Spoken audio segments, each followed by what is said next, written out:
pattern going? Seems getting there. I'm still stuck waking up at 6 a.m., but, if I had kids or something like that, it'd be easy, but I don't. So trying to get those extra 2 hours, but it'll work. It'll come back as time goes on. Grant, as you kind of reflect back on it, I mean, it was a great life experience, I'm sure, but there's also, you're a pro trying to get ready for the season.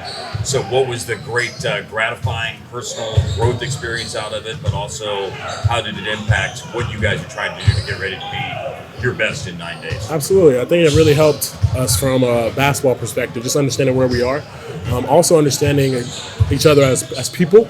I feel like the best teams are always the ones who are able to understand each other for a deep level, even if they're not the closest. They understand the person for themselves, and they are able to then grow with their play on the floor. So I think it really helped us there.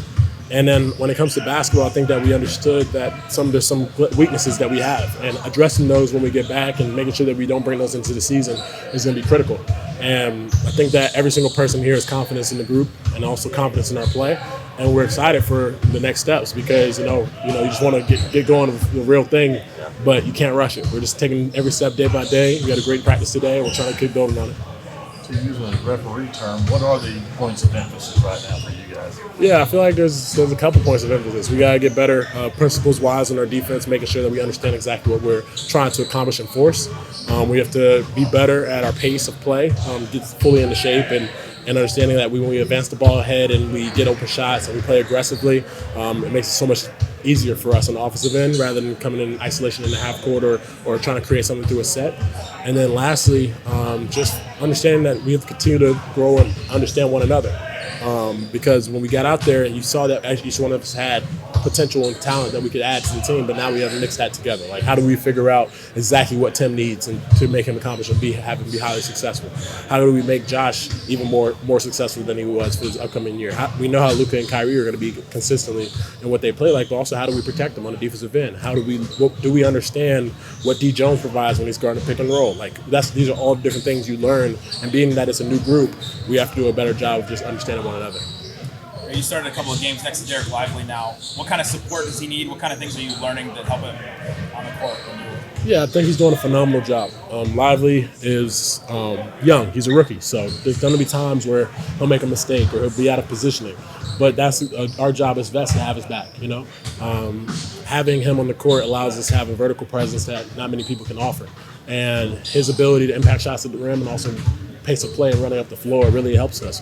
So in order for us to be really successful, we need him to take a big leap and continue his development that he's on pace with. Because, we're going to continue to challenge him. We're going to try to hold him to a high standard.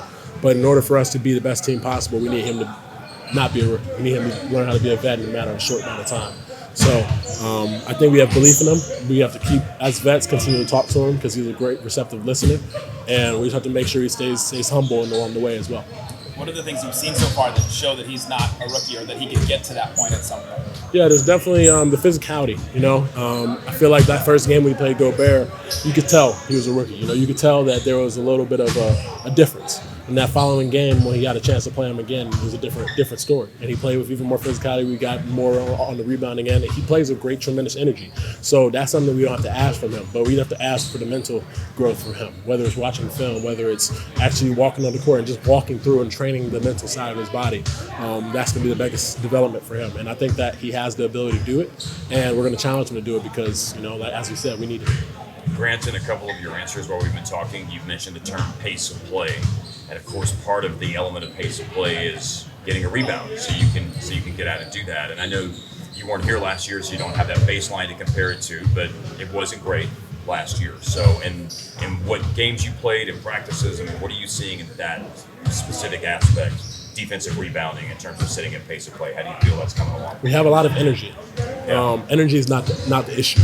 For us, it's going to be the physicality. It's making sure that we put a body on the body. And even when we do put a body on the body, when a guy doesn't, crash the offensive glass from the corner or from the top, stuff like that, making sure that we help our players on the back end. I always give examples of my time in Boston.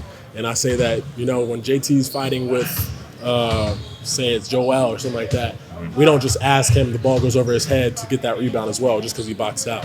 We have two guys, or one guy on Joel's back, going in the air and grabbing it, and I don't give a damn if you get a loose ball foul.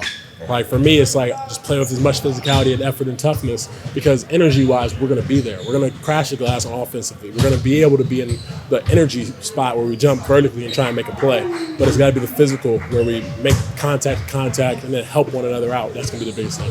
What helped you to build that sort of synergy as a unit during your time with Boston? Understanding one another. You know, I always say that's where the basis comes in. Being a new team, my first year we were talented, so we were able to benefit and we had size, stuff like that.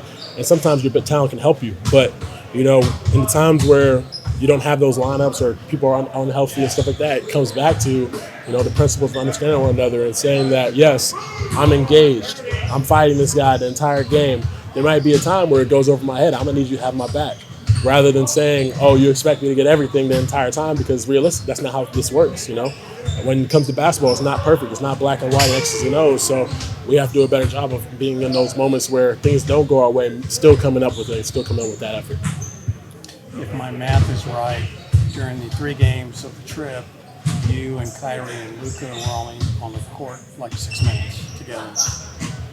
Do you have a concern about that from a continuity standpoint, or are you guys getting enough done in practice? Not at all. I feel like the 3 that you mentioned, mentally we're able to just, communicate. Like we have a good feel for one another. We've played against each other for a long time. We understand exactly what one another wants to accomplish. And, it's still going to be our nicks and crannies where we have to, fix something. But that's our ability to communicate with one another is going to be the number one thing we have to have. So if you even saw me in one of those games with Real, I think it was where I came in and I think I set a early screen on. Or no, it wasn't Real. It was the game before. It was in Minnesota. I came in second play, brought Cat into a screen, laid into the shot clock, and Luka out the end made it a 3 or got fouled. And I said, I walked up to him and said, "Are you okay with me doing that? Understanding like late shot clock, you may have a better opportunity isolation." He said that was a good opportunity, good play. So it's just a matter of feel. And then we communicate that in the game. We can communicate that off the floor. So same way we're watching film, being able to be vocal with one another and understanding each other personally is going to be huge for us. So that's you as a vet. There's other guys out there who've not been in the league as long as you. Is there a concern from that standpoint? I wouldn't say there's a concern. I wouldn't use that as a term. I would say that as being that I'm a vet or being that we have vets on this team, it's our job to help those guys.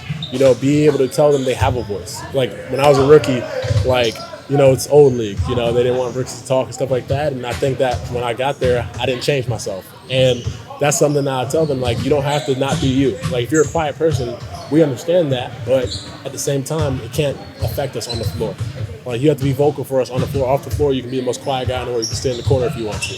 And just having that personal connection where we feel comfortable being able to challenge one another, understand it's not personal. It's all just basketball. We're all here to accomplish the same goal. And honestly, get each other the best opportunity and best potential that we could have in our careers, but also in our team. Thank you. Yep. Thanks, Brandon. Appreciate it. Thank you, guys.